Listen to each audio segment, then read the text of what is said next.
Good morning. Good morning again, everybody. um, this is Barbara, and we've been talking about the patriarchs of the 12 tribes of Israel. Uh, before we get started, are there any questions um, about what we talked about or about anything?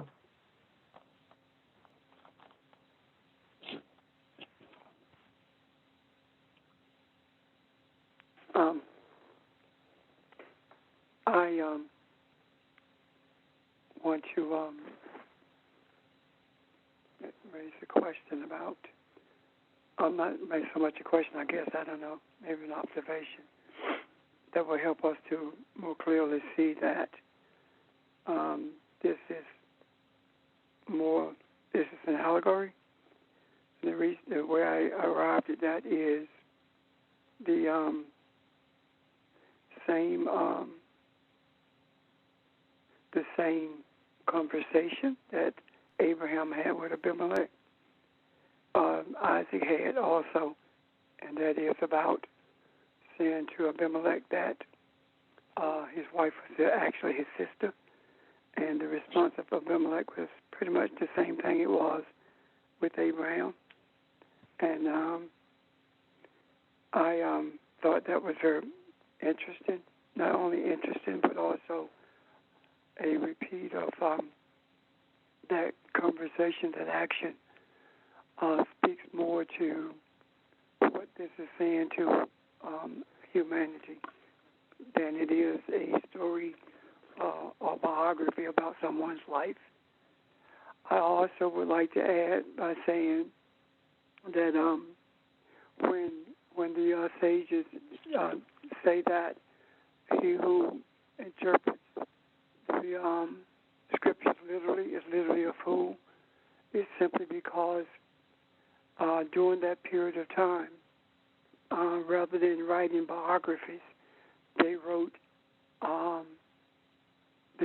stories, and in those they told stories rather, and in those stories they were talking about their spiritual experiences, and the names that they used are the names that related to the actions that were taking place, and that is the reason there are so many name changes that we find in the scripture talking about what appears to be the same person, and the name changes in relationship to people like Sarah and Abraham and Jacob is because it changes it speaks to their relationship with the Creator, and it is talking about the characteristics that all of us possess, speaking about the change in our relationship with the Creators and the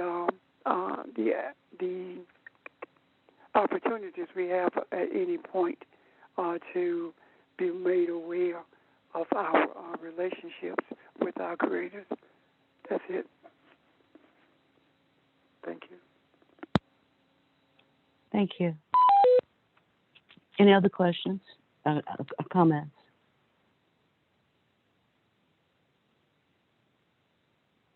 Okay. Let's just delve in then and get an understanding of why this happened. And again, we're going to peel back the onion, if you will, a layer of the onion, if you will, to see what's beneath it. Pastor's comment regarding Abraham and Isaac experiencing the same thing as it relates to their wives with Abimelech, all occurred because of the first words, and there was a famine in the land.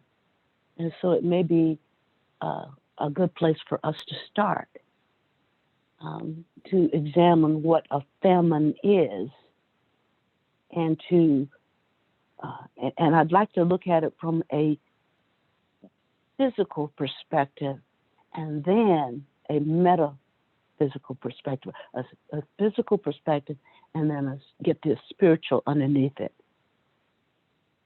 to understand why they did what they did or where they went. Again, any questions at all? Okay. The very first time that Abraham, that a famine was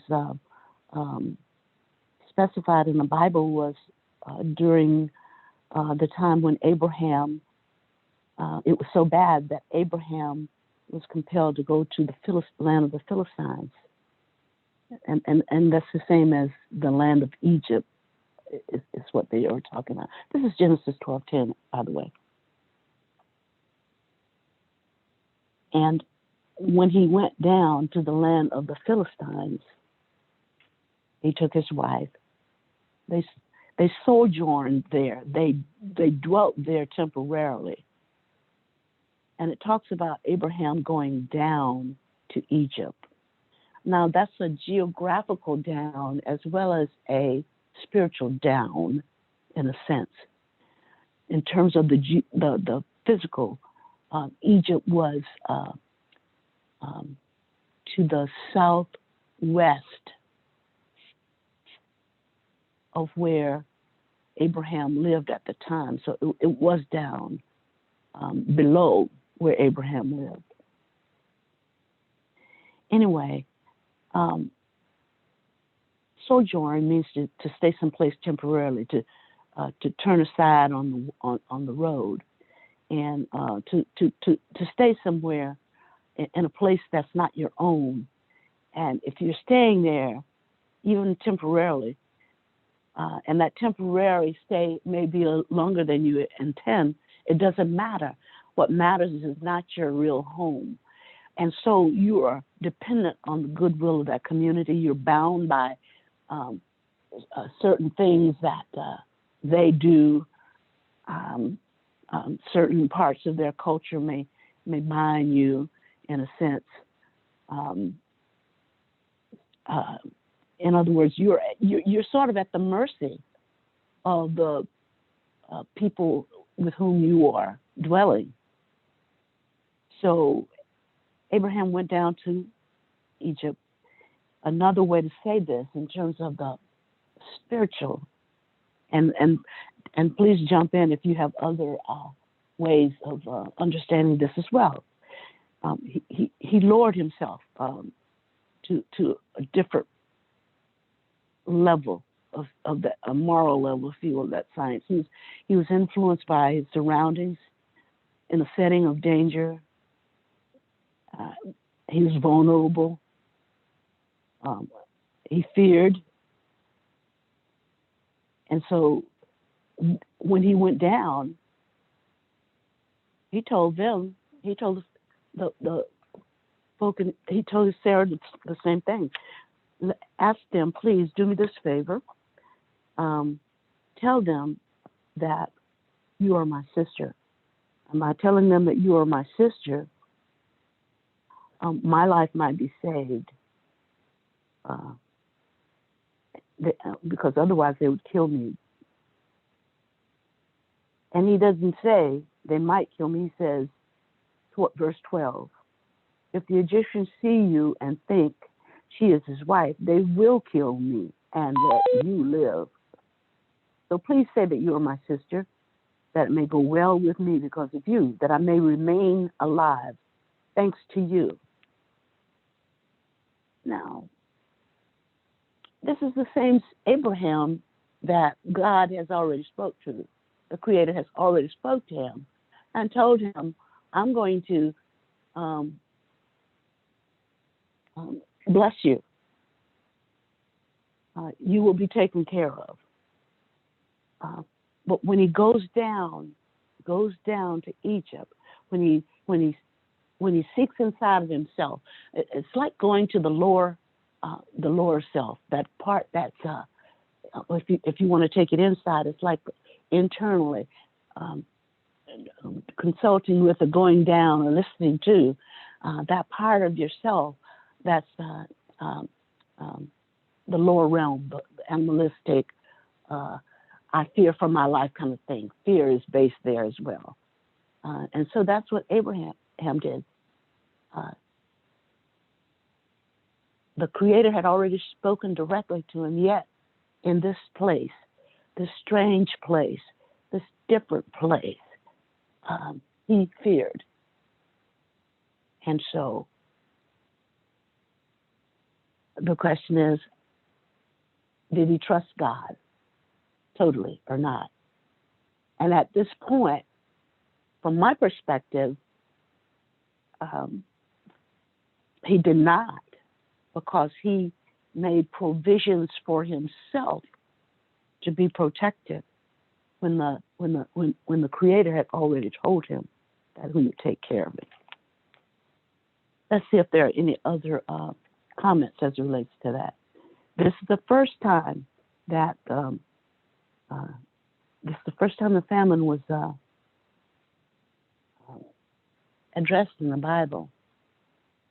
And so, from a broader perspective, the famine can be perceived and can be seen as a lack of spiritual understanding for the individual as well as a nation. But for Abraham, it's like the Creator spoke to him, and yet he had not processed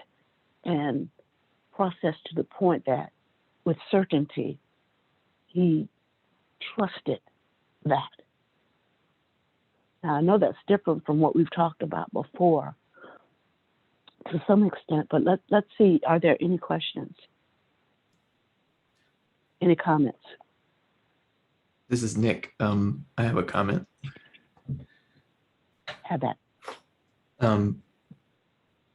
So since all of this is allegory and metaphor, or at least the sort of spiritual importance of the story is contained within the allegory and metaphor that we find, I was just wondering, perhaps when it says when he went down and he sort of entered a land where he experienced fear or other aspects of what we would call, as you said, the lower part of ourselves. Perhaps that meant he moved away from the presence or an awareness of his connection with the Creator and moved into an aspect of self, or a sort of realm of experience and awareness that was itself removed from the awareness and experience of the Creator. And only in that sort of place of self can you experience things like fear, or anything else that may put you at unease or may make you feel like the Creator is not with you. And just thinking about the relationship between his wife and him, if we speak about his wife or the feminine principle being a sort of spiritual receptivity, then it might be that he didn't want to reveal what he was receptive to in this sort of new environment that was hostile to that awareness.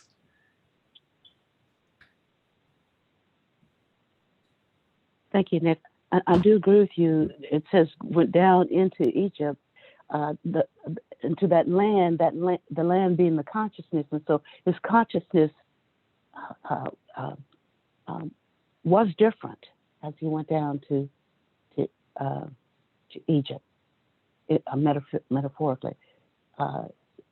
Whenever it's like whenever we are going through something and we choose not to remember who we are, we can function.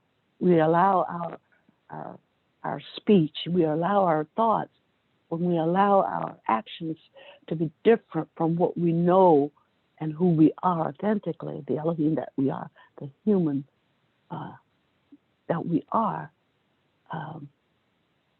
that is sort of like similar to a geographical distance from the Creator, but it's not really geographical. It's a spiritual, a spiritual distance from the Creator, in that we begin to think about what happens to us, rather than to remain in the trust that whatever happens to us, we are protected. Other thoughts? Yeah, I think that. Yeah. Go ahead, Ron. No, go ahead, Pastor. I'm sorry I cut you off. I think that what Nick said in relationship to going down is indicative of what he felt, as his relationship can also be seen the same way we talk about our distance from each other. We talk about that child is distant from his parent, and they live in the same house. So is that type of distance that this is speaking of. It has nothing at all to do with geography. And our Creator didn't intend for us about geography actually is when we're talking about earth consciousness. And quite frankly, 99.9% of everything that's in the scriptures is talking about spiritual. Please mute your phone. Therefore, it's talking about, it's speaking to the idea of a emotional distance rather. And being emotionally distant actually does lend itself to feeling abandoned or uneasy about entering a place that's unknown or a space that's unknown, even though we've been assured that everything is going to be okay. Thank you. Ron, did you have anything to add? Yes, ma'am. I was. I looked this up, and this really supports everything that the three of you have said. I found this in one of in looking up famine, and the word for there, it said there was a famine in the land. The word for there means, in this instance, that he was becoming, or he was becoming a famine. So it speaks to what you guys are saying about him lowering himself. And I'm just trying to piece all this together. The word for famine is Rav, R-A-A-V, and it's spelled Resh Ayin Bet. And it means pride, greed, and spiritual superiority. So it is speaking of spiritual pride and greed and how you look at yourself. So I just trying to piece together and see what you guys see, because I think you hit it on the head here. He's and this is the part of God, I think, that most of us cannot identify with or cannot see in ourselves, that part where God shows you a mirror of what you're dealing with or what you need to deal with if you sincerely are seeking truth and want to grow closer. And that's what this marks here. This famine is him. Was it a physical famine? Of course there was. But, again, looking at it on a spiritual term, this is the man looking inward at himself and seeing who he is and looking at his relationship to the Creator and what this journey entails. So this is, I can't word it the way you guys have. I think you've already really said all of this. And I had not stopped and thought about Sarah until what Nick said. I had not seen it that way, but I agree with it based on this definition that I'm looking at here, that he was the famine.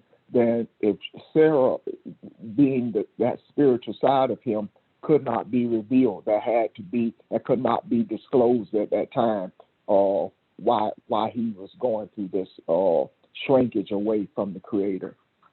And if somebody can kind of tie that together better than that, because I think I was kind of all over the place, but I was trying to agree with you.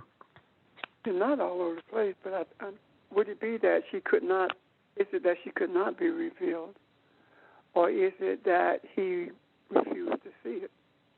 If Sarah being Shekinah, and he was afraid of what may happen, so he did not choose to see or to hold on to the awareness of his spiritual unicity with the Creator. You see what I'm saying? Okay, I can. Yeah, I that way. Yep. Yeah. I was going to, I agree totally. I was going to say the same thing. And thank you, Ron. Okay. Okay, thank you, guys. The word Philistine also, I'm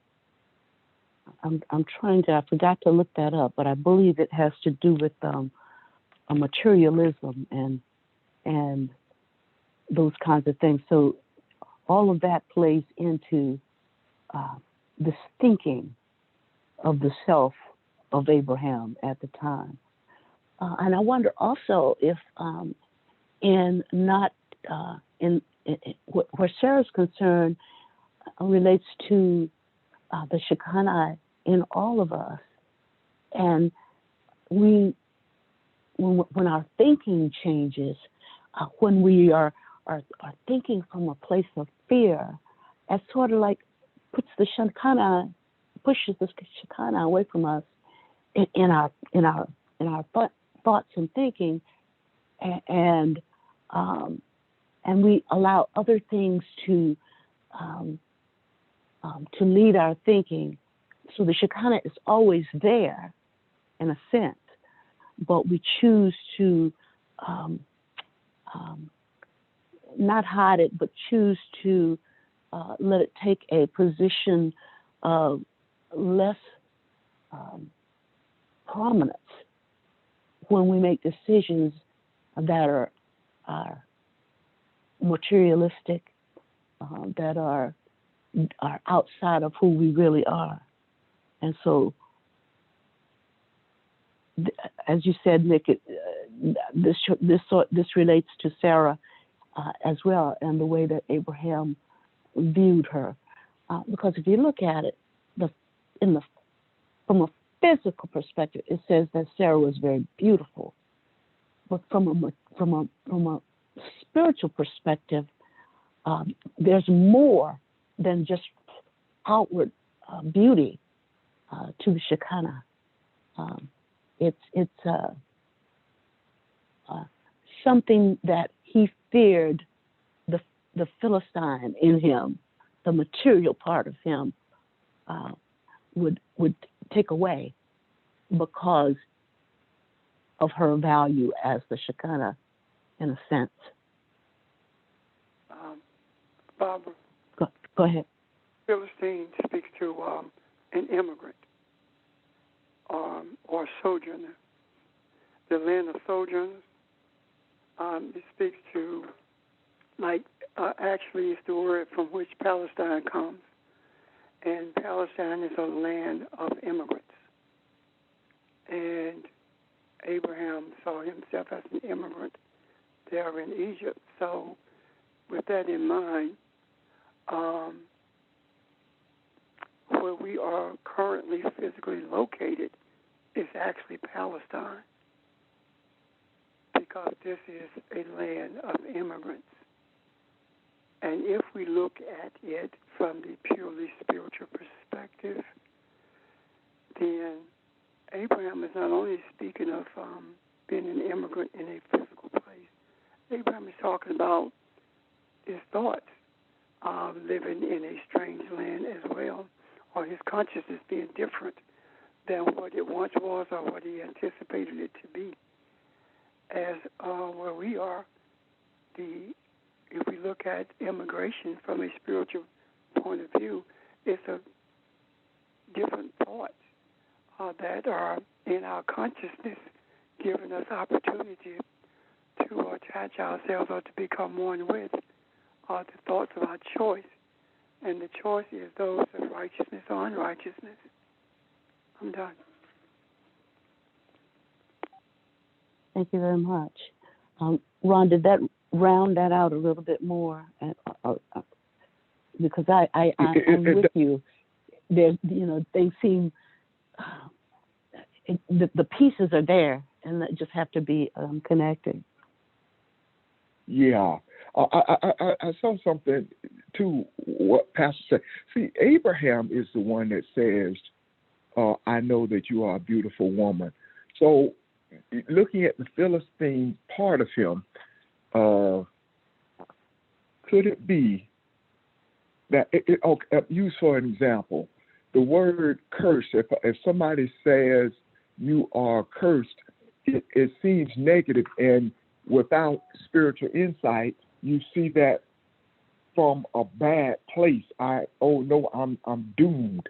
But if you understand it from a spiritual perspective, it means that this thing is going to be covered over until such a time as you are able to gain understanding.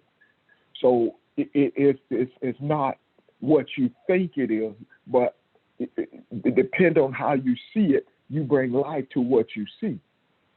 So he says she's a beautiful woman. If he's seeing that from the physical perspective, and not recognizing that what he really sees is that she is his balance. She is the portion of him that really is the protection part, the part that will help him to grow and see himself and literally grow out of this famine kind of thing. Does that make sense at all? It's like he described her. He described her from a physical perspective because he was in his consciousness thinking from that perspective more than he was thinking spiritually of her value. It's like the relationship where maybe this guy sees this lady and she's very attractive, and that's all he sees, and he connects with her, and they become one in terms of relationship. And he later on his eyes open, and he sees that the beauty that he actually saw was the balance that she brings to his life, as opposed to that material beauty. And in the case of Abraham, he actually passed that on to Isaac in terms of seeing with his eyes as opposed to his eye. Does that make sense? Yeah. Yes. And when Egypt is, go ahead. Yeah. I was going to say, and yeah, I totally agree. And everywhere you see the word beauty, it is talking about balance and harmony. And that is the center of the tree of life. I'm done. Thank you, Nick, for that reminder. Right. When we talk about Egypt, also the attitude of Egypt is relates to our flesh consciousness, in a sense. Our desires, our emotions, our senses. We use our senses from the consciousness of from our animalistic consciousness, rather than from that of the human. Barbara, So, yes. what you just said sparked something. When I was talking about the relationship earlier, to see this person, in my case, to see this woman as being beautiful, and not seeing it with your eye, but with your eyes, and you're attracted to her. That's the animalistic aspect of it, because it's totally for self-gratification. It's pleasing to the eyes. Now you have a choice. You can remain along that course looking at her beauty, and then as she grows older, her body shape begins to change, her facial features begins to change, and now she's not attracted to you anymore. That's animalistic. You put her away and you get somebody else because of that.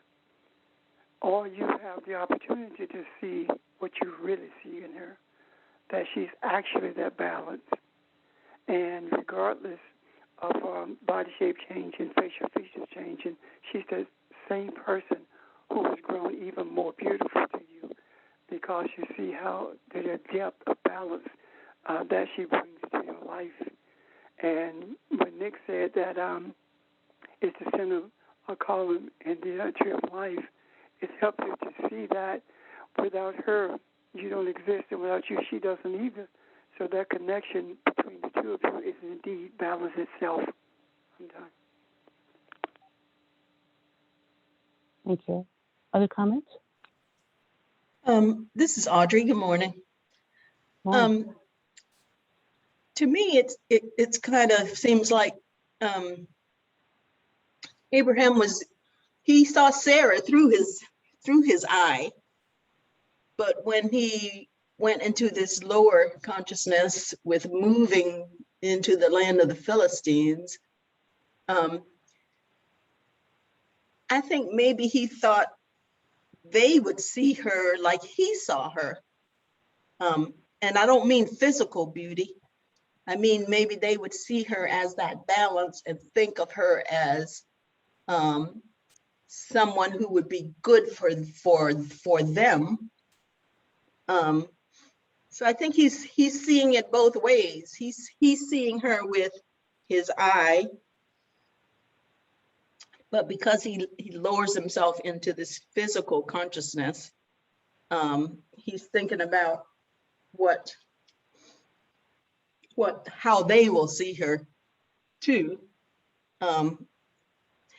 Even though, as you said, the Creator has already assured him that he will be taken care of, he allows himself to think physically about it, as opposed to realizing that she is the Shekinah and she is his protection no matter what. But he just allows himself to go on that lower plane and think about it physically.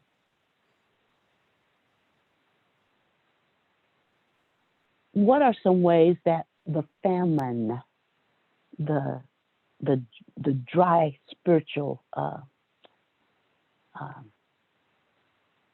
part of our consciousness, when we allow it to become that way, what is it about the famine? If you think physically, a famine drives you to where you can get the nourishment and the food that you require in order to survive. Now, this is the spiritual famine, which pushes him to a place in himself, in his consciousness, where the outcome will be, he will hopefully, but the outcome should be where he understands, as you just said, where his nourishment, his spiritual nourishment, his spiritual protection, his spiritual needs are taken care of, are balanced. He has what he needs as he needs it when he needs it. But famine, or that perception of famine, drives him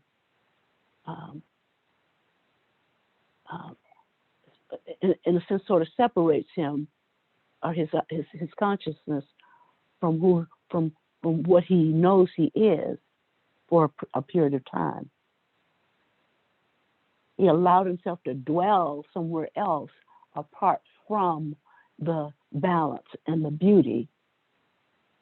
If you understand what I'm saying, he was a sojourner in the land of the Philistines, and he allowed his consciousness to dwell somewhere different than the consciousness of being a balanced individual who understood its relationship with its creator. So here we are, in this place where we are currently. We see that our desire to understand what the scripture truly saying is what is needed in order to bring harmony to the consciousness of this world. And we struggle with maintaining our view of what we desire, or maintaining our desire for balance because of the struggles we have with what our eyes see. And I don't mean simply what our eyes see in terms of luxury. I'm talking about also because of what our eyes see in terms of struggles, the pain of humanity that is appears to be continuous, appears to be nonstop, appears to be overwhelming to the point where it is extremely difficult, if not impossible, for us to bring it into it. And that struggle remains until we get a firm grip, meaning that a unshakable understanding of who we are and why things are the way they are. Example, Abraham did not understand that Sarah was his balance, but neither did Sarah understand that she was his balance.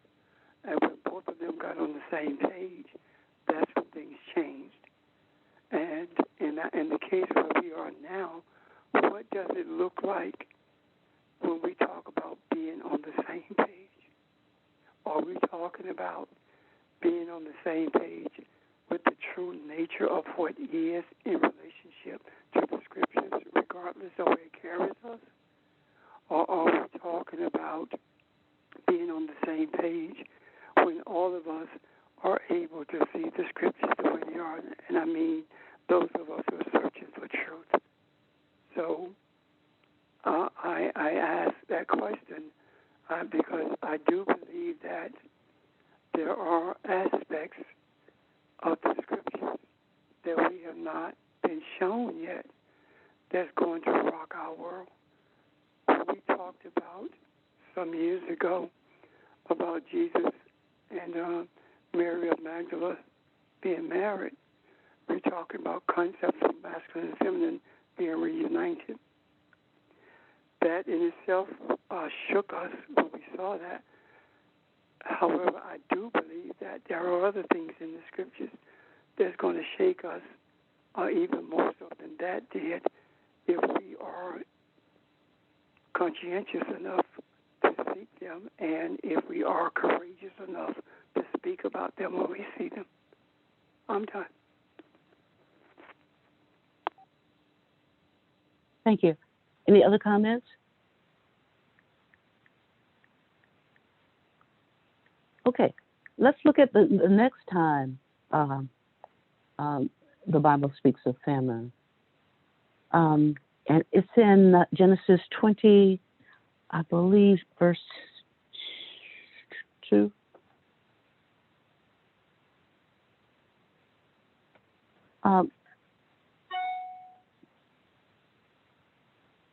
Physically, if we look at it as a physical kind of thing, Abraham dwelt in the area that was near the Philistines, and he would often go to, physically, if he's told the story, a city called Gerar. And so the city of Gerar physically, if you told the story, was not strange to him. In other words, as if he'd not been there. But if you look at Genesis 22, 20, verse 2. I don't even want to start there.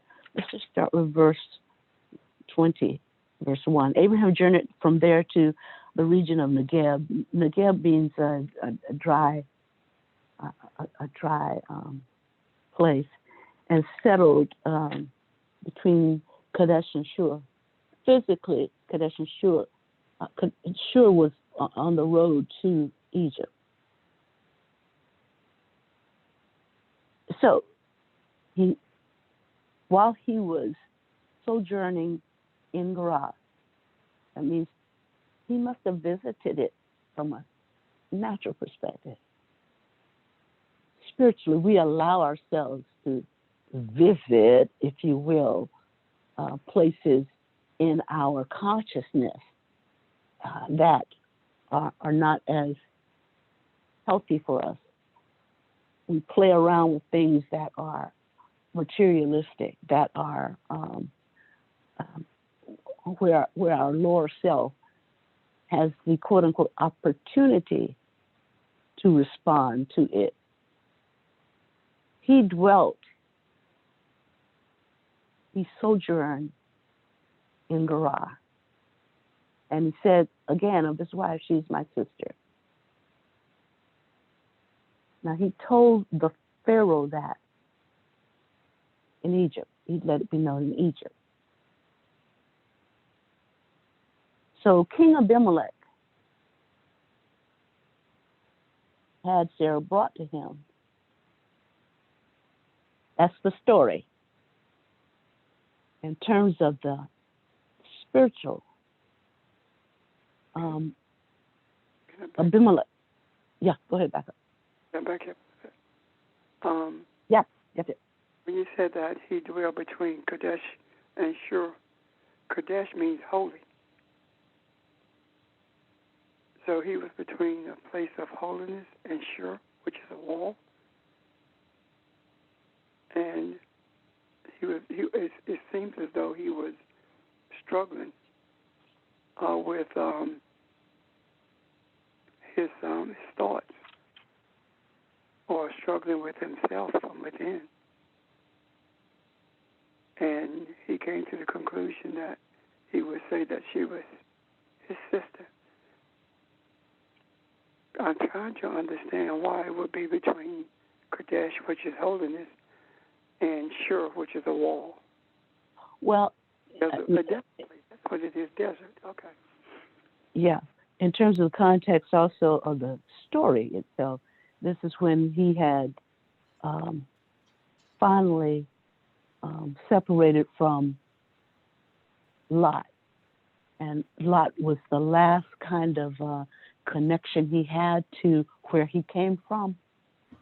And so the thoughts that he used to have from his homeland, meaning the animalistic part of where he was, he finally cut that loose when Lot separated from him. And I wonder if consciously this was part of the struggle itself as well. Okay, now I've totally cut the strings, if you will, and I'm on this journey to find me, to find myself, to find what the Creator promised me. Barbara, I have a question. Yes, ma'am. So is religion the animalistic thoughts that we have, or how does Yes, religion ma'am. play a part in this? Yes, ma'am. They feed into the animalistic thinking because the god of religion is money, which is materialistic. And that is what Yeah. Abraham cut off?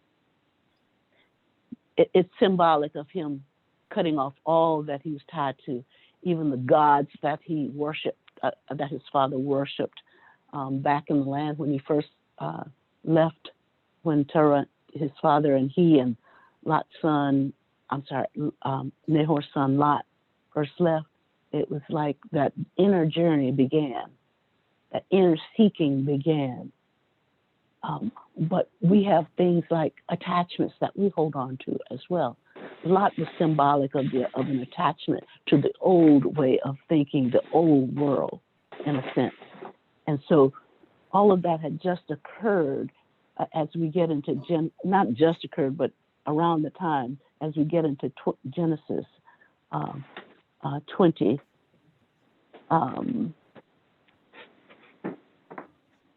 Verse 11. And anyway, I'm getting ahead of myself. So, Elvin, questions? Did that answer your question?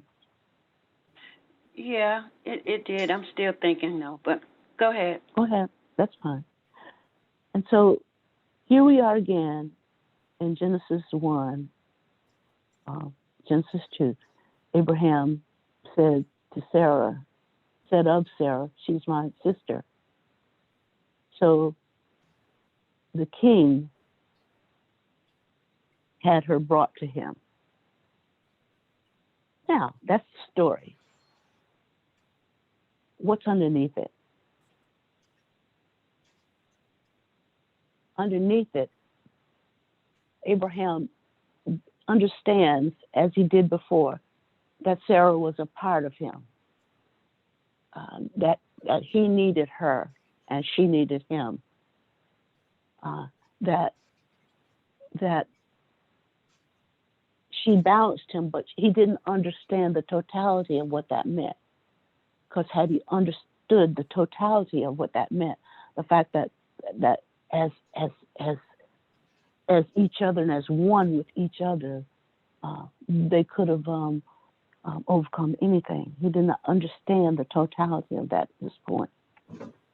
And he said, and he's still saying, okay, she is my sister. And she said, he's my brother.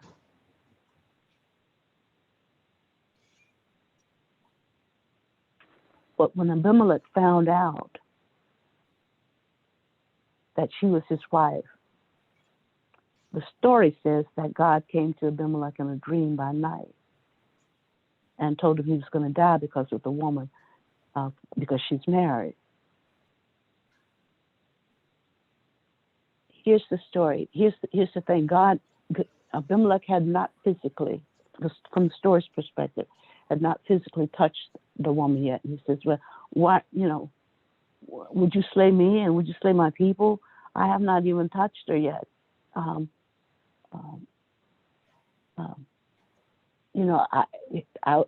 was told that she was the man's sister.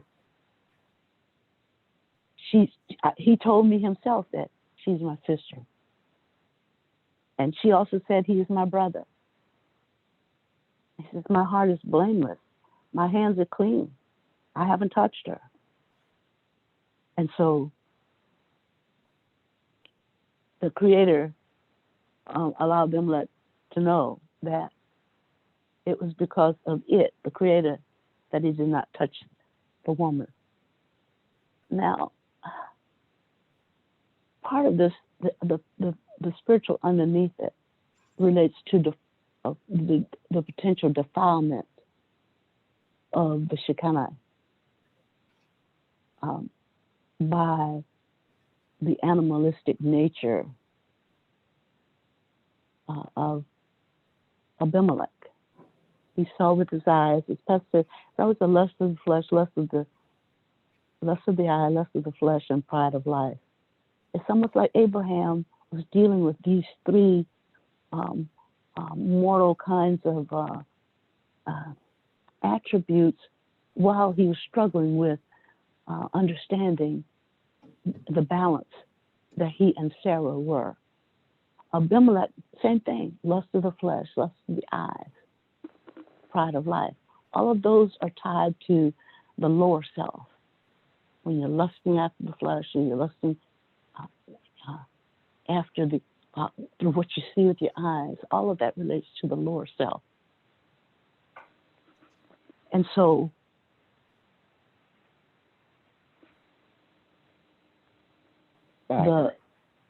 yes. I guess Ron? I'm a little. Yes, ma'am. Can you hear me? Yes, Hello. Okay. I can I hear. guess I'm a little. I'm a little. I'm looking at this. The first time this happened to him, he does this almost identically the way it happened the first time in Egypt. So this journey is an internal, as we're saying, and the famine or the dryness is really Abraham. It's speaking of where he is spiritually. This is so. I guess it speaks to us to show that this is not always an easy, or it's never an easy task to make this transition from being seeing religion and not just seeing religion, but buying into religion and believing it to be truth, and then transitioning from that. So he goes through it the first time, and then his journey continues, and it happens to him almost identically again. And I guess as much as we've read this, the first time I really kind of paid attention to that, and it just kind of throws me off, and it also makes me think of something what we've gone through the last couple of days last couple of years, to understand this and know that this pandemic has been a spiritual thing, and it is being brought on because of people who sincerely want to see truth. So it appears, the covering of it appears to be a curse. It appears to be a bad thing, but it really is not. It is an opportunity to uncover truth, which is what we are attempting to do. And I just kind of see a similarity here with what's going on in the scriptures. And anyway, I'm done. It's kind of just wanted to point out that this I never really paid that attention to that portion of his journey. Okay. Thank you. Thank you, Ron. As you said, if you look at a physical pandemic, it drives you to where you can get nourishment. From a spiritual perspective, when we don't have what we need, it drives us to go internally, to begin to seek what it is that we already are, or to uncover what it is we already are. Go ahead, Pastor. I'm looking at that, and I agree totally with what said. But both times with Abraham as well as with Isaac, it is always Abimelech, which means that Abimelech speaks to the idea of being king or father of kings. It's looking at the covering of the physical world, or the covering of religion, or the covering of the material covering that we see with our eyes. Because when you made the statement that he had just left Lot means covering. So he had just separated from the covering that he was under. And in doing so, he came face to face with religious beliefs, or with those material beliefs that he had. And he had to make a decision whether or not he was going to disconnect totally from his covering, or whether he was going and cling to the enlightenment that he was experiencing at that moment. And when he said that was his sister, it says to me that he was not clear yet whether or not he wanted to separate and cling to the Shekinah or whether he wanted to keep one foot in, one foot out, so to speak.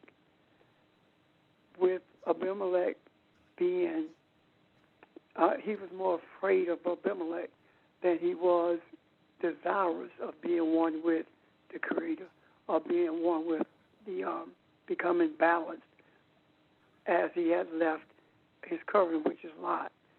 So it appears as though he wasn't sure about where he was and was not clear about his spiritual journey. And that is so true about us, where we are, the struggle between leaving the material coverings that we have been accustomed to and clinging to the reality of who we are.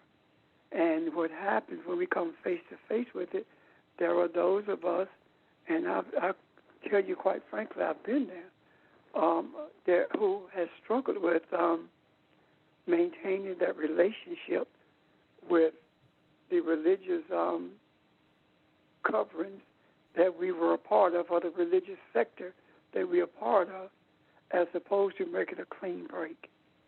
And I see that as what Abraham is struggling with right here, or what we are struggling with, and Abraham was at that period.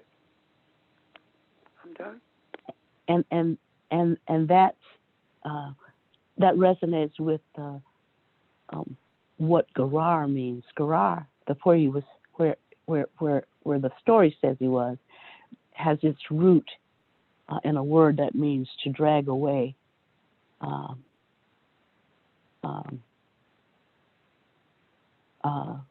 Mostly in a repetitious motion.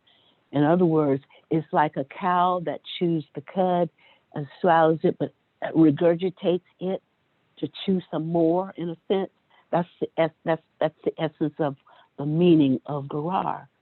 And so it resonates what you're saying, that he's doing this again, having this internal battle of not knowing yet who he really is.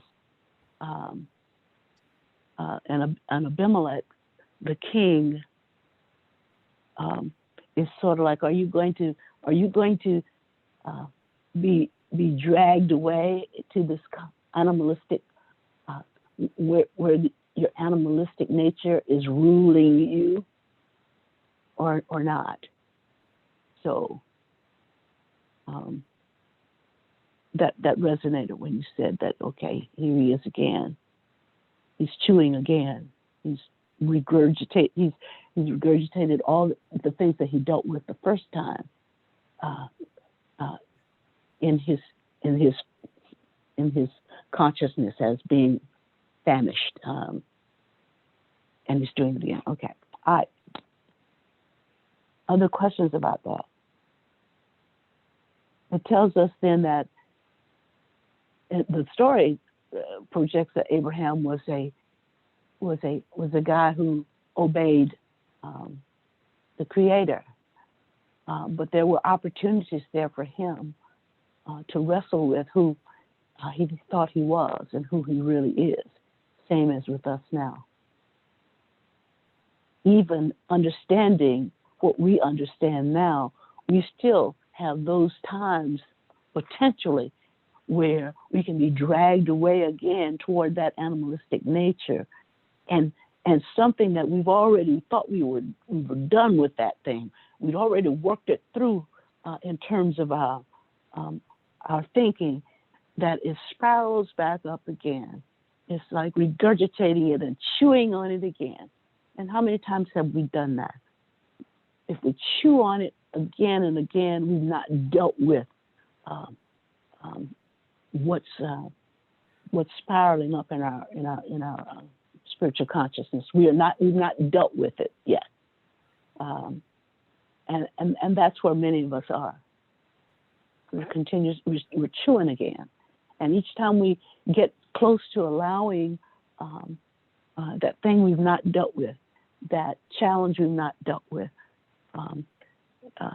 to subdue us, is that opportunity for our animalistic nature to be dominant in us. And that's part of the battle. That's part of the wrestling back and forth. Pastor? I think we chewing the cud more than we think. I know I am, and I'm beginning to realize that the pandemic has brought a lot to the forefront.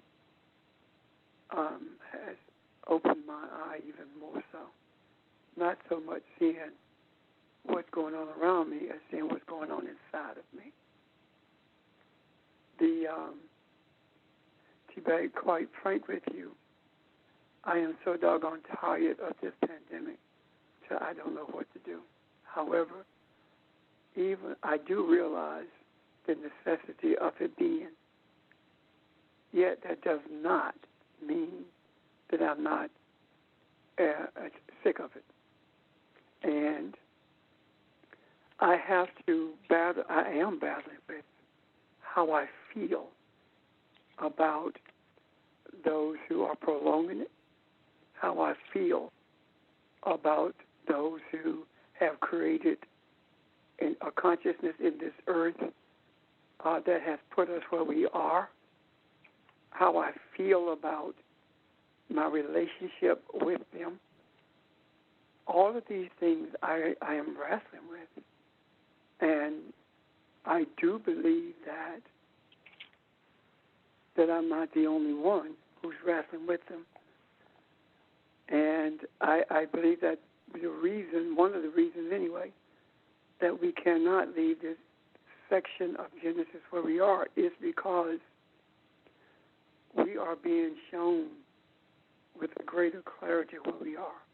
And to help us to understand that this journey has just begun. Even though we have been looking at this for years, we have been studying the map for years. The movement has just started. The passageway has just opened. And we don't, my struggle, let me speak for me, my struggle with this, as is Abraham struggling, is that I don't have any idea of what normalcy is going to look like. All I do know is that my idea of normalcy has been torn apart. It's been shredded. And I know that it will not exist anymore as it has in the past. I'm not upset about it, but I'm sure as heck tired of waiting to see what it's going to look like. And that's just a sincere way that I feel. Yet, I'm holding on to what I know the truth to be. That in itself is a wrestling match. The key to it, as far as I am concerned, is this. I can never allow myself to be crippled by this wrestling. I cannot come out of this wrestling match as did Jacob. I have to come out of this wrestling match whole, without a limp, not dependent on any aspect of this material world to support me.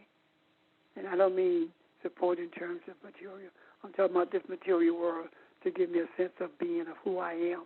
This material world, my leaning on it for support and the emotional support.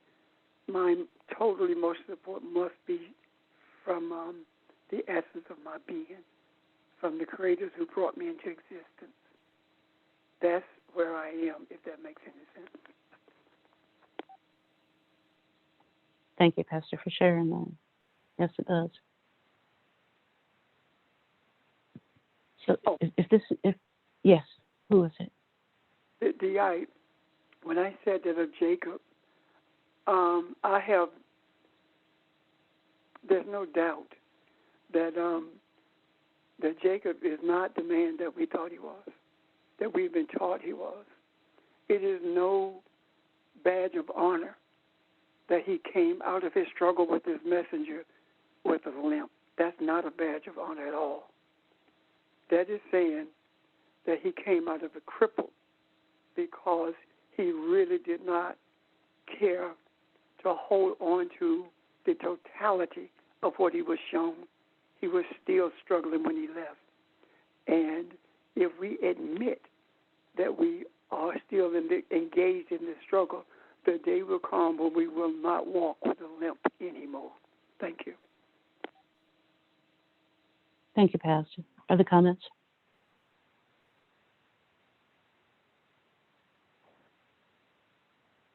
So, how did Abraham come through all of this?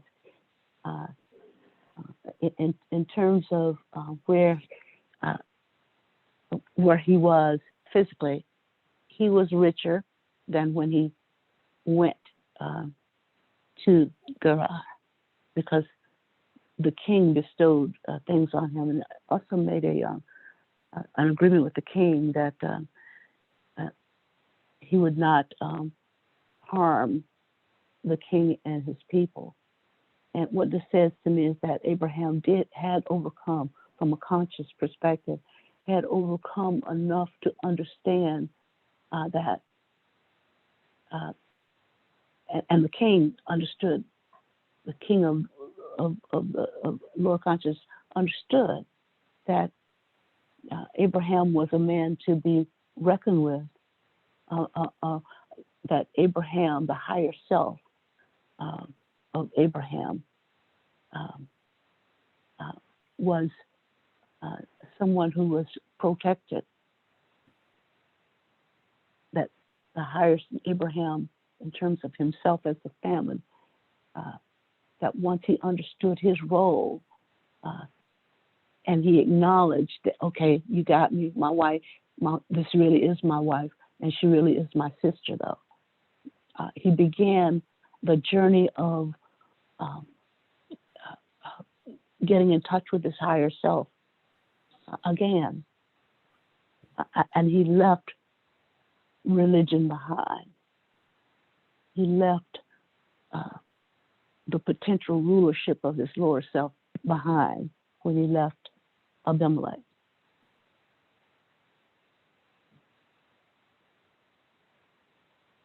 The third time there was a famine in the land related to Isaac. This is in Genesis 26, where this story is told. And the Abimelech, Isaac went to Abimelech, king of the Philistines. And it's, from the story's perspective, it's thought that he went here for several reasons. It could be that, he and his father had an agreement with Abimelech. Whatever the case, there was a famine in the land, and Isaac went to the place he thought he would be safe. Isaac went back to that place in terms of consciousness that he felt protected.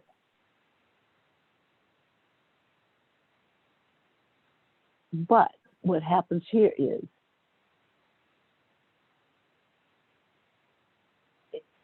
the implication is that Isaac was going to go even further in terms of going back to Egypt, which is wow, our really lower base animalistic nature. So that was the implication, and the Creator appeared to him and told him, don't go down there.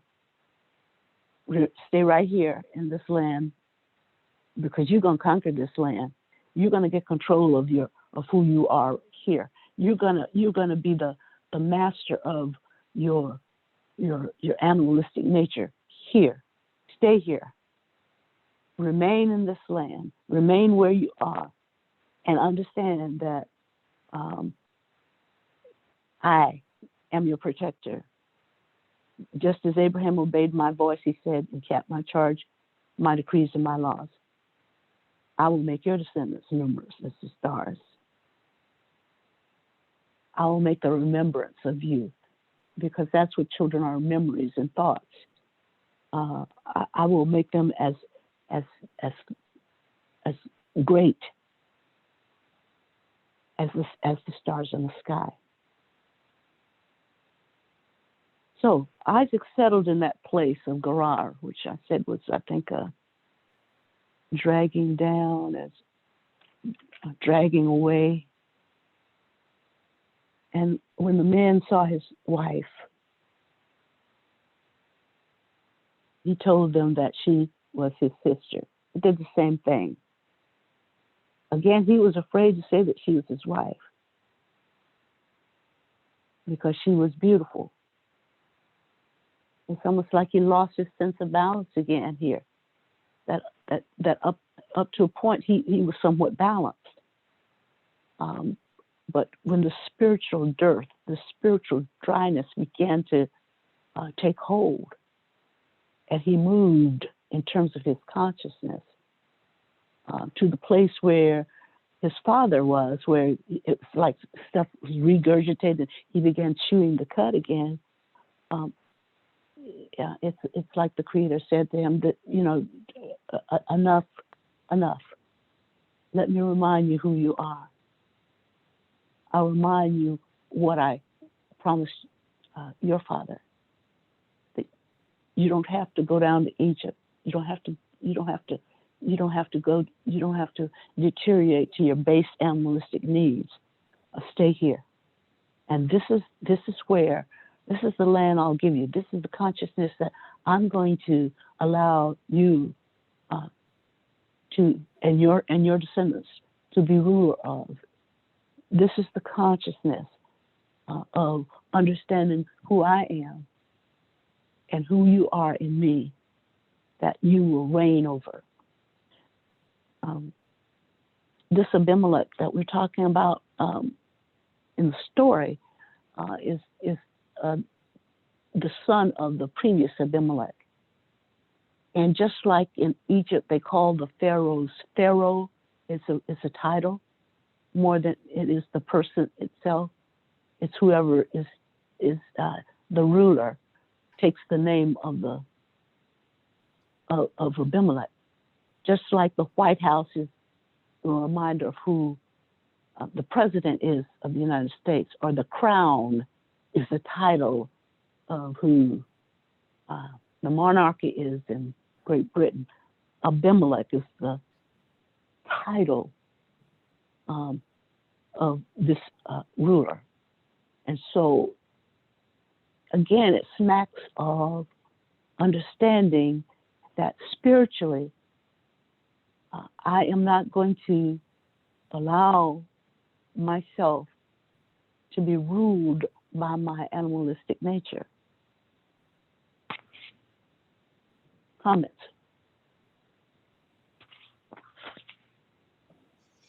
Bobby Ron. I see this listening to what you're saying and some of the things that Pastor said about his own journey here. I'm seeing this too as my journey.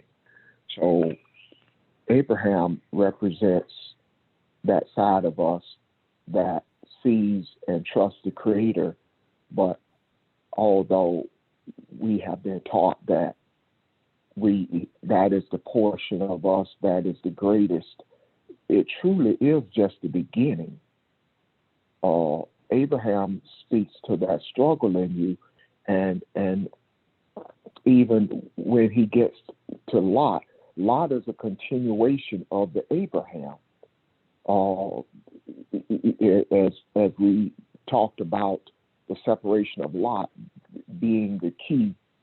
I said Lot. I mean Isaac is the continuation of Abraham. I'm sorry. I understood what you meant. The struggle goes on, and the chewing of the cud is very accurate here. So, and as Pastor has described Isaac, this is the battle that we all go through. That each one of us has this tug of war with our religion and our beliefs and our value system the things that we hold dear. And you look at this and see what is going on here, and what these names mean. And the Amalek part is it's just enough. You can't say that you don't see the Creator. Religion says enough about God, and tells the story enough that it appears to be truth. And it is something to fear and to reverence in a way until you see what truth really looks like. And then you wrestle with that comparison. And because you have really bought into, this is what I thought was right. So that battle is extremely real and can go on and on and on. But as we come through this, we are truly at this time building the nation. And I'm talking the spiritual portion of it. We are, as we uncover truth and recognize what this is saying and recognize how it compares to the things that are going on in the land now, and how consciousness is being plowed up, and new growth is being allowed to take place in the land. We are bringing about new life. So this is each and every one of our journeys, and that's why it repeats itself and appears as it is to be going through the same characters in the same land. So because it takes that for us to go through these things and to see and to uproot and to get rid of the pride, to get rid of what we thought we knew, and to see truth and embrace it, even to the point where you are transformed into something that you may not recognize that you knew 10 years prior. You've been transferred into something more.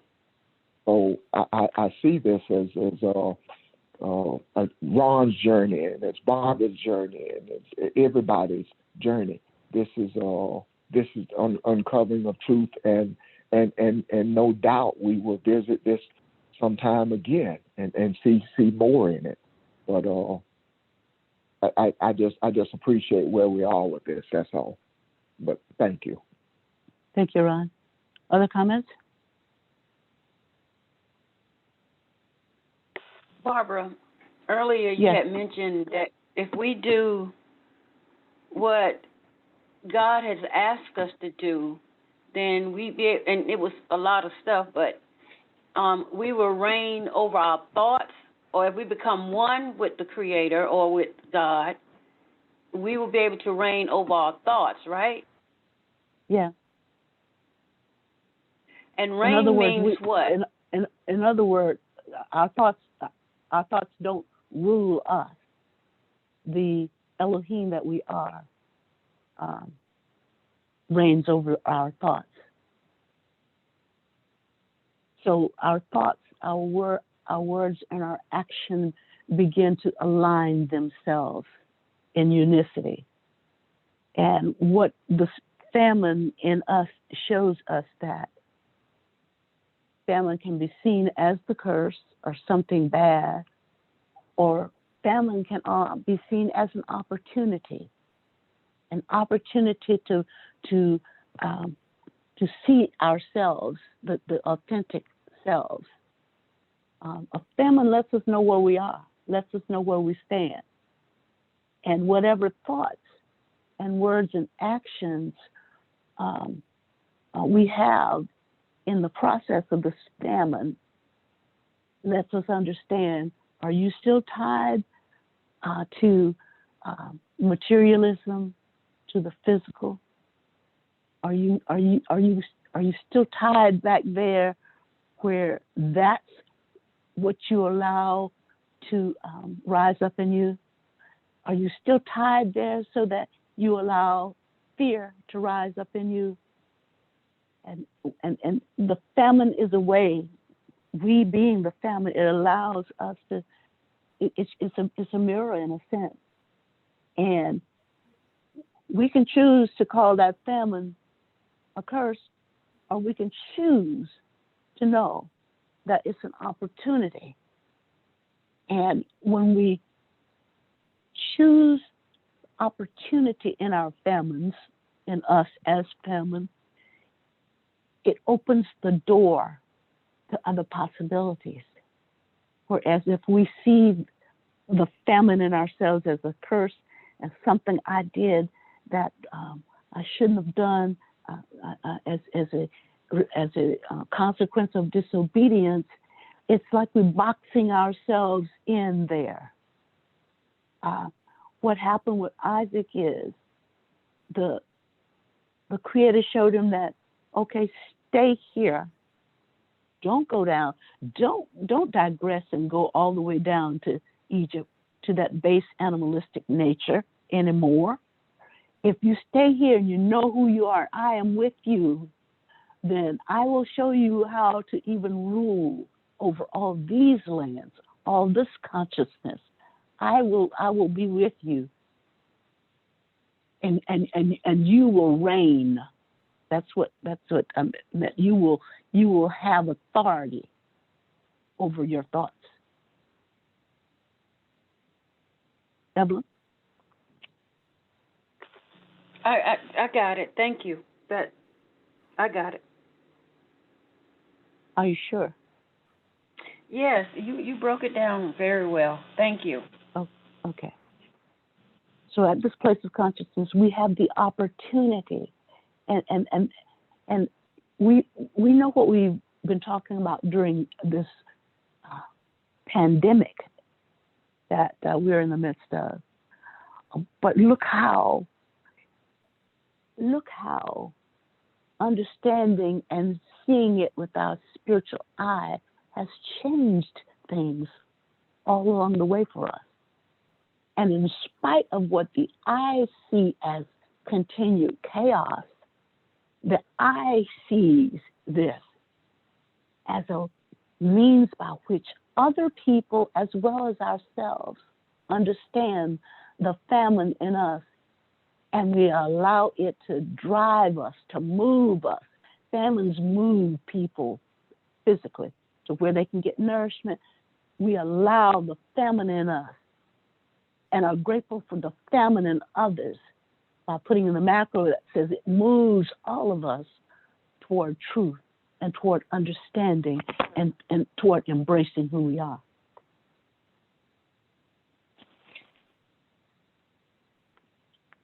Other questions or comments even? I have a question. Yeah. I don't want to take us off subject, but I see something that I don't see. I guess the best way to put that. So Abraham, the wrestle here is, I'm trying to see Sarah, the balance. So this speaks to Isaac being still in a state of confusion, representing a state of confusion, speaks to Sarah as much as it does Abraham, if I can separate the two of them for just a minute. And the reason why I say this is he has a more clear thought with Hagar, right?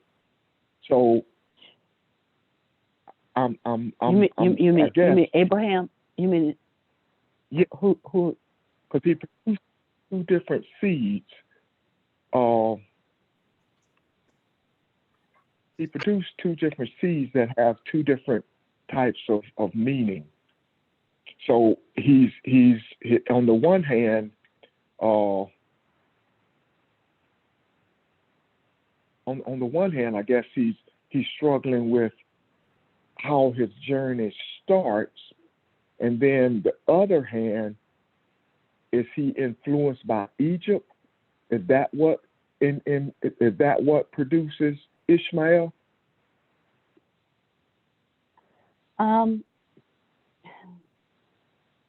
I'm trying to Is that contextualize the win of when Ishmael was. No. Abraham produced Ishmael at the same time as Isaac. They're about Ishmael is 13 years older than Isaac, which is no difference, no, in terms of the time back then. But if you mean time spiritually, I think Abraham was still in the process of wrestling with self, even when Isaac was born, 12 years later after Ishmael was born. Yeah. So there's two different seeds are birthed. Same seed, different. No, I'm sorry. I meant, same seed, because Abraham is just two different vessels that nourished each seed. And that's a bigger difference, too. I just saw it. If you look at the handmaidens who had children for Jacob, they became the children of the one who gave the handmaiden. Yes. Ishmael did not become Sarah's son.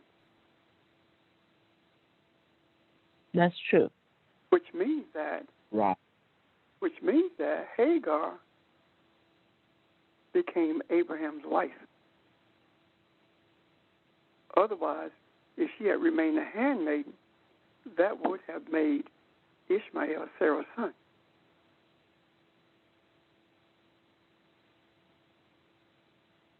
Yeah, I see what you mean. Mm-hmm. So, why? And Go ahead, Ron. nothing. I'm thinking out loud. Go ahead. I'm sorry. I didn't mean to interrupt. But why? Why is it that Ishmael became the son of Hagar? And why is it that Ishmael's sons are different than the sons of Jacob, rather, the second generation? Why? Why is it So that? let me make sure I understand you. Pastor, let me make sure I understand you. In the case of Abraham and with Jacob, for that matter, what you're saying is, because Barbara talks about Isaac being his thoughts, right? So the thoughts never change. It's the same seed. It is the womb that the seed is put in that determined what the seed became. Is that what you're saying? Yes, sir. Yes, sir. Okay. So what I'm saying is this. The vacillation of Abraham about Sarah, about having that spiritual child, right? Mm-hmm. Caused Sarah to do a material thing. She laughed because she saw it as a physical thing, right?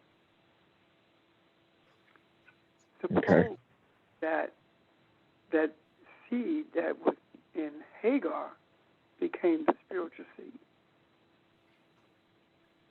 And that is why Sarah did not become the mother of the seed. Hagar became the wife of Abraham, which means that Abraham became the father of religion and spirituality.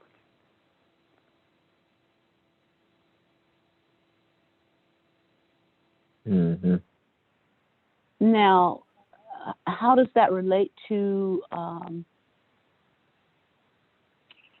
There was a section that talked about Isaac send Ishmael away. Isaac is going to be the carrier of the seed of the nations.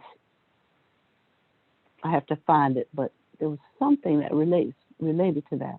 What you talking about? You know what I'm talking about? And that is answered when Abraham gives all of his material goods to Isaac. Isaac became the progenitor of religion.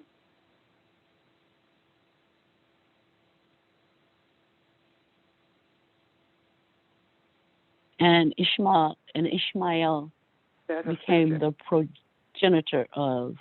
spirituality. Hmm. Became the spiritual nation.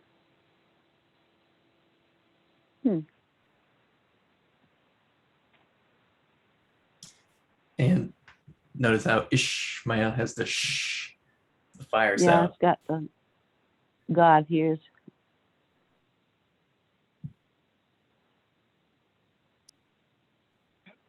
Well, good morning, everyone.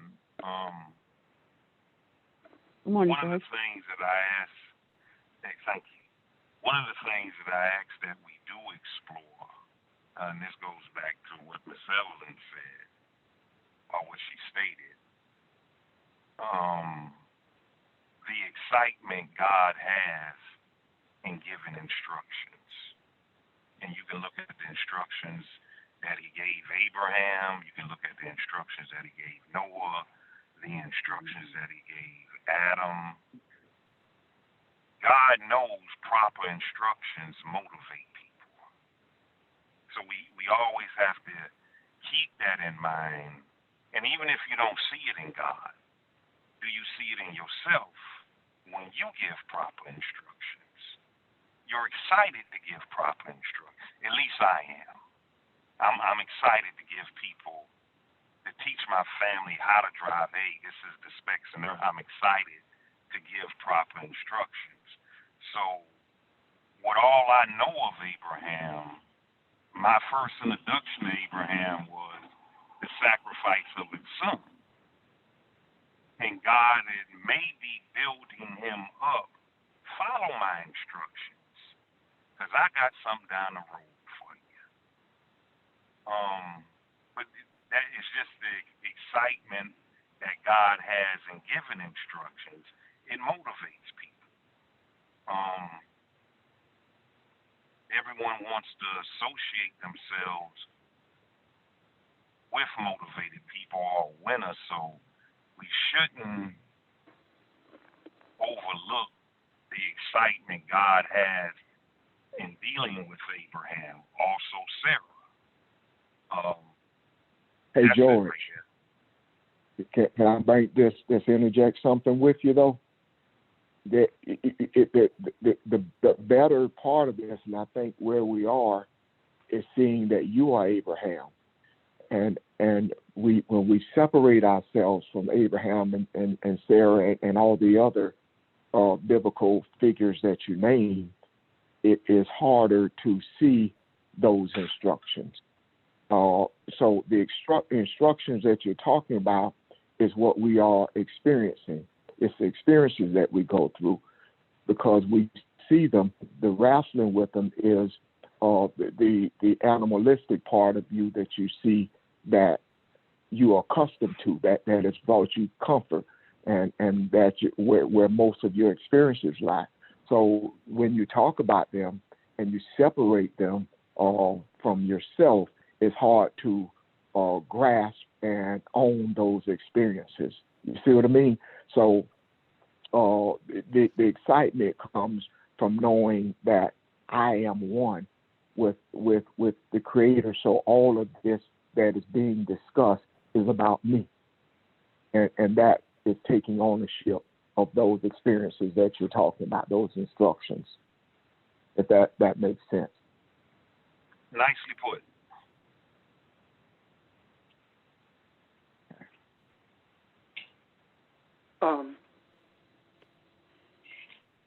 I have a supposition.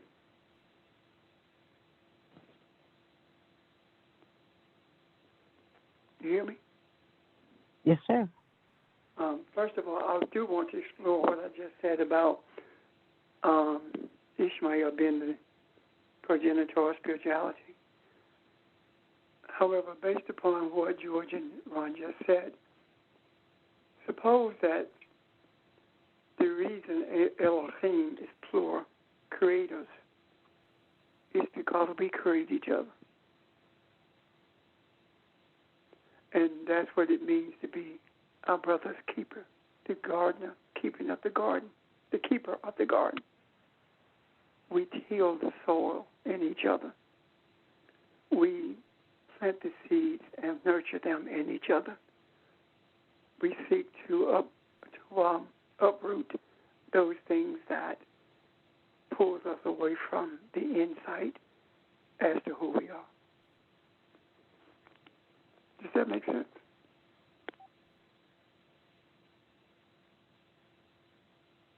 Yes, it goes along with what we were saying about seeing the divinity in everybody, and if you begin there, then the possibilities are endless in terms of what that soul is and becomes and does.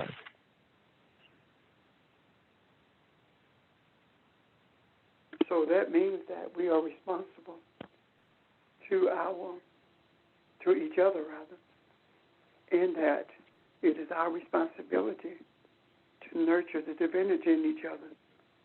And in doing so, we nurture the divinity in ourselves.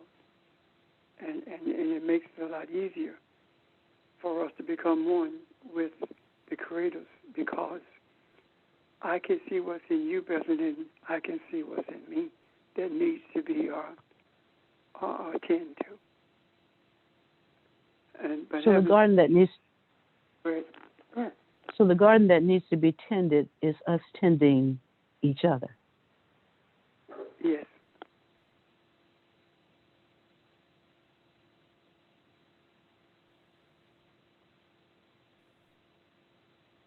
And as we tend each other, we also tend ourselves at the same time simultaneously.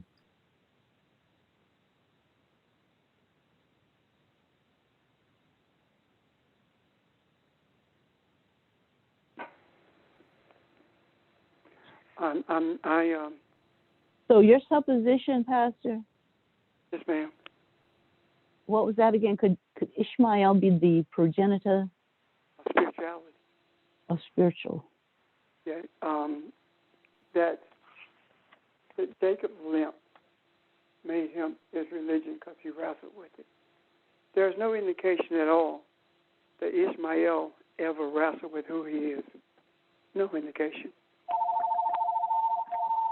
As a matter of truth, when they were, he and Hagar were there at the point of dying from thirst, it was the boy who cried out to the Lord.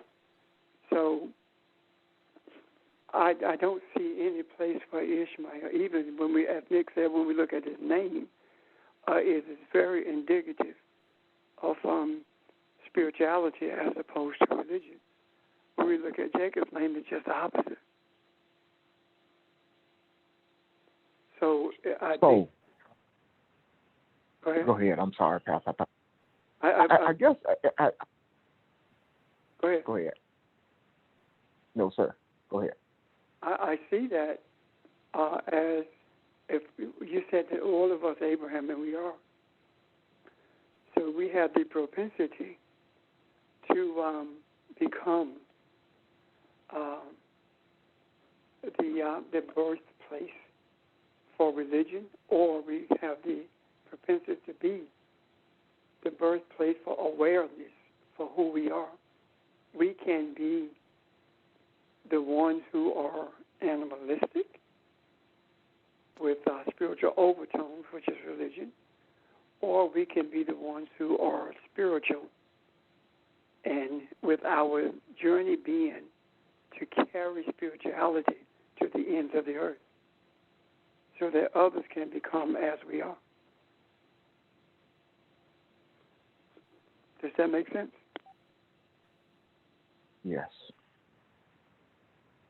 And that kind of supports something I was thinking. Because one of the things we were talking last week, and you said you want to take a closer look at Ishmael, and I have found it hard to find material on him. So what I'm gathering there from what you're saying is the spirituality cannot be defined, and it is the uncovering of truth is what's revealing him now. So you don't see a whole lot written about him because it is a spiritual concept that is being developed and being created in the earth, maybe. Is that close to what you're saying, or maybe in agreement with what you're saying? It is. SC, are you on? The reason I asked is because SC had mentioned Melchizedek earlier, a few months ago maybe. And Kim, how difficult is it for him to find information on Melchizedek? Because he has no beginning, no ending. He's spiritual. Is it possible, or is it plausible that the reason there is very little on Ishmael is because who he is hidden in his name, and his journey is amplified by the journey of his sons and his other brothers who were born to Keturah. Is that possible or probable? Indeed, yes. Yes. Anyone else have any thoughts on that?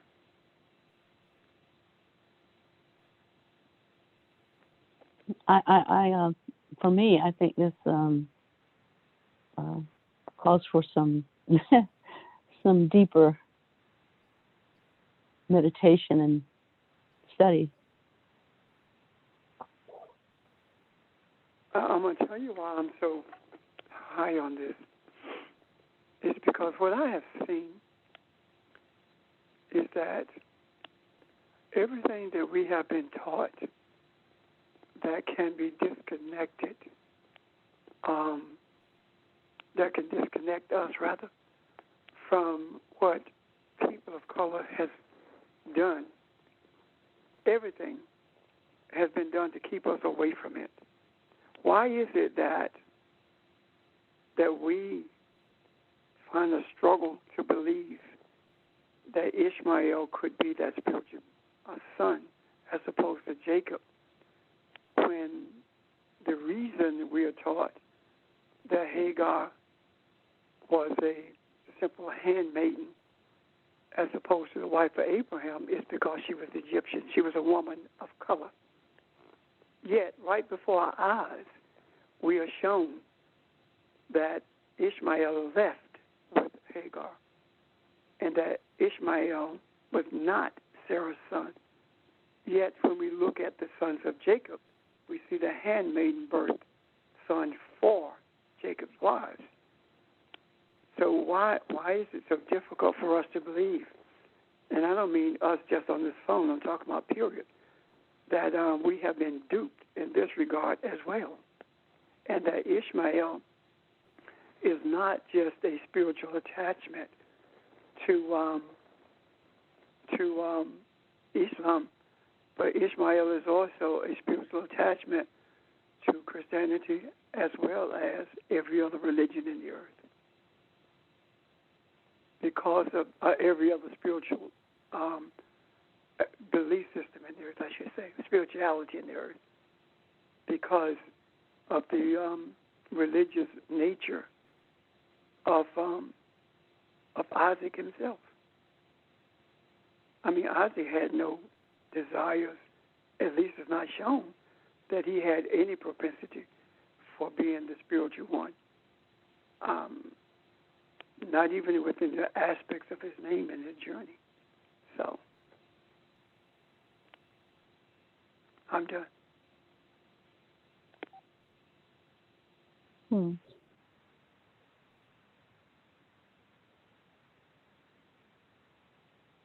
I'm just thinking about what you just said, and then I'm processing with Isaac and his two sons, both directly were Isaac's seeds, and both were nurtured in the same womb. I'm talking about Jacob and Esau. both were nurtured in the same womb. And Suppose Esau is the materialistic world in terms of devoid of any care for religion, only uses it to benefit itself. And, yeah. Jacob is organized religion, and Ishmael is spirituality. Hmm.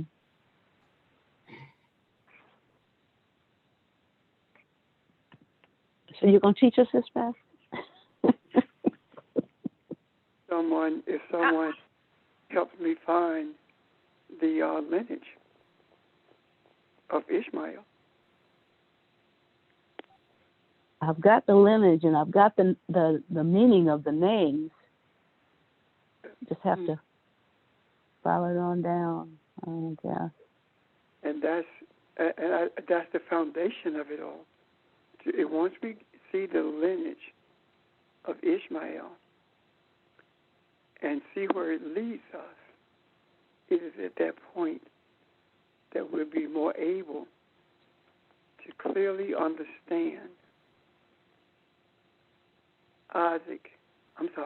clearly understand Esau and Jacob, and why is it that they came from the same womb, and why is it that their mother struggled to make sure that the one with the greatest potential for spirituality is the one who received the blessing, as opposed to the one who had a greater propensity for materialism.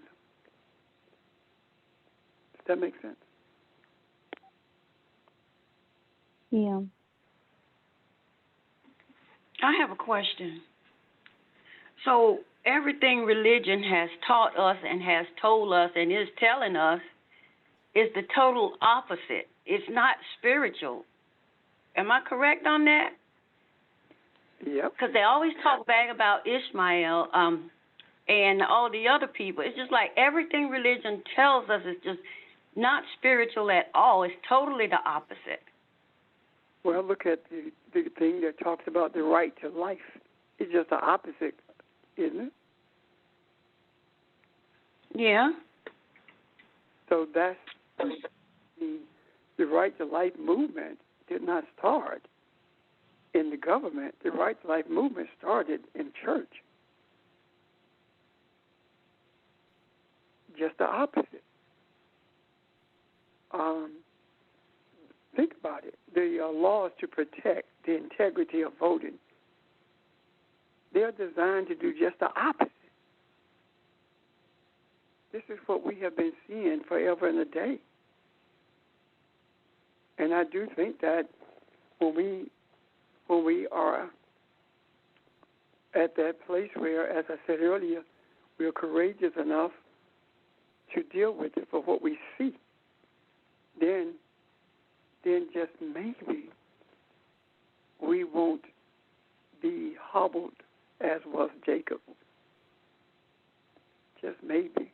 When we are extremely thirsty because of the drought that we are experiencing in our lives, that we will hear the angel say that the Lord has heard our cry, and water will appear where there was no water, and our thirst will be quenched, as opposed to having to wrestle all night and walk away crippled.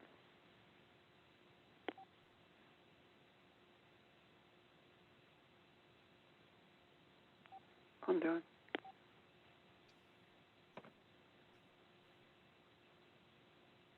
So it looks like we need to not only look at Ishmael's sons, but Keturah's as well, because she's his wife. Yes.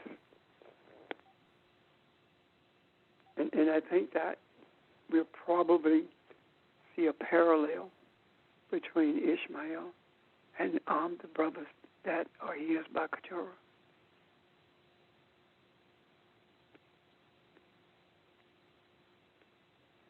I can feel the wheels turning. Mm-hmm.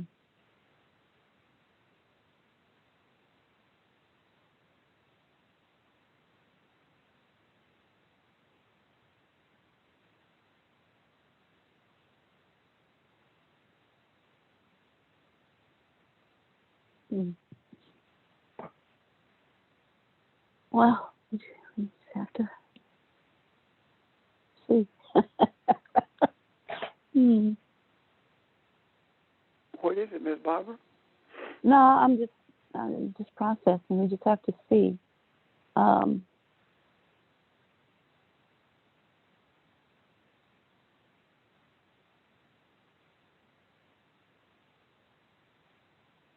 I'm just processing. Are there any questions about what we've talked about today thus far? Because I think we're going to end it right here for now, especially when Pastor's given us something to chew the cud about.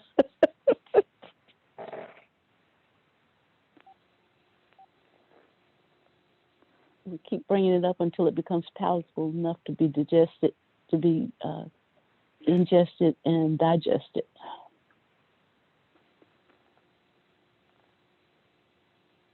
Anything else? Pastor, remember, I will not be here tomorrow, but will be later on in the day. Right. So in the morning we will field some questions, because I definitely want you aboard when we do the lineage as well as explore those sons. Okay. Okay. Okay. Anybody else want to? Question. Yeah. We have the meeting tomorrow afternoon? Or on the 7th? No, I'm sorry. The 7th. 7th is right. The 7th. Okay.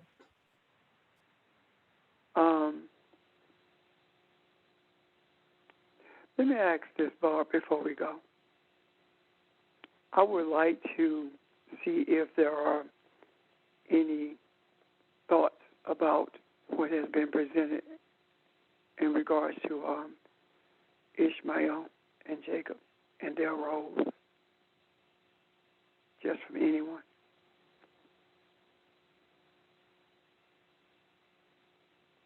Okay. Anybody? I just think, go ahead, I'm sorry. That's all right. I think it's a bit startling because of the stories we've been told about who is the inheritor of the, for lack of a better word, who is the inheritor of the gifts or the patronage of the Creator. So we kind of forget about Ishmael, but when you turn around and think about his name, it says it all right there in his name. I mean, that's kind of startling that we kind of missed it. Anyway, that's what I think.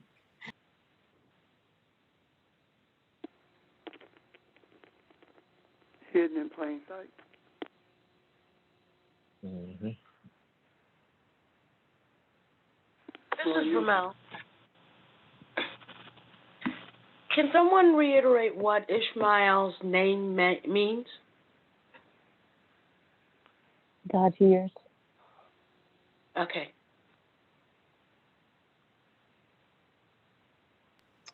But it's also the ish, the breath, the fire right there. Yeah, Ish.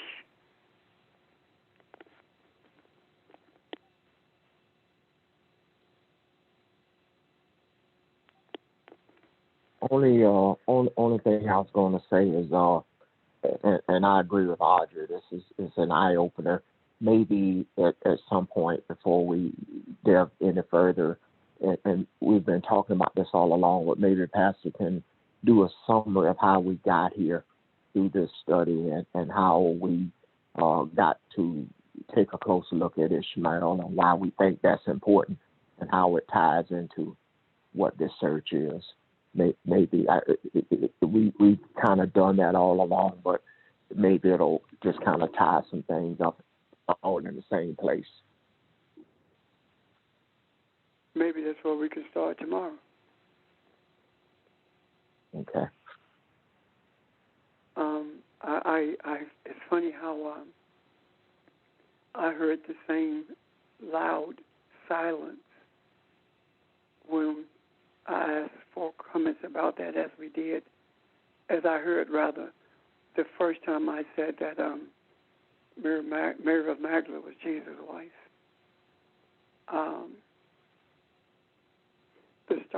It is startling, Audrey, and the reason it is so startling is because of how we've been conditioned. And right now, I sense a strong discomfort among the people who are experiencing what we are saying. And that discomfort is necessary. It's growing pains, it's birth pains. If we are unwilling to explore that which is discomforting, then we are not true to our desire to uncover truth. Because if we knew what the truth was, then it would be no need for us to uncover it. And the search for truth always leads us through pathways that are unknown and causes us to free ourselves from chains that we didn't even know we had. So here we are. We're in the midst of the uncovering of something that we have never given any thought to in a real way until now. And the reason we hadn't is because we have been convinced that it would be blasphemous for us to even think about Ishmael being spiritual as opposed to Jacob. So let's take this journey together. And I hope you.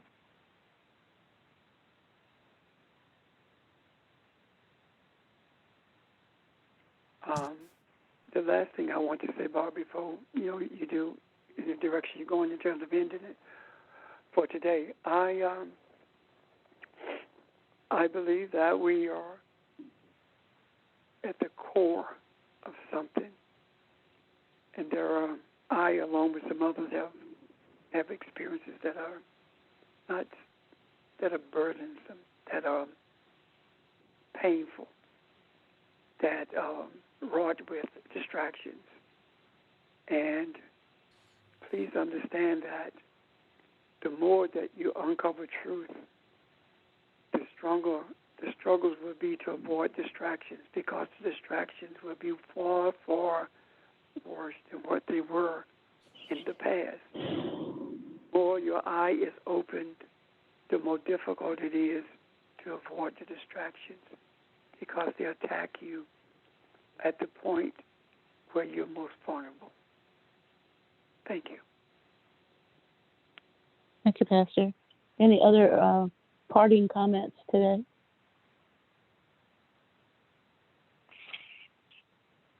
Thank you for the lesson. Not. Very good. Yeah. If not, thank you. If not, the only thing I would say is that it's almost as if we had to take this journey through Isaac in order to be able to better understand the journey through Ishmael, in a sense. So,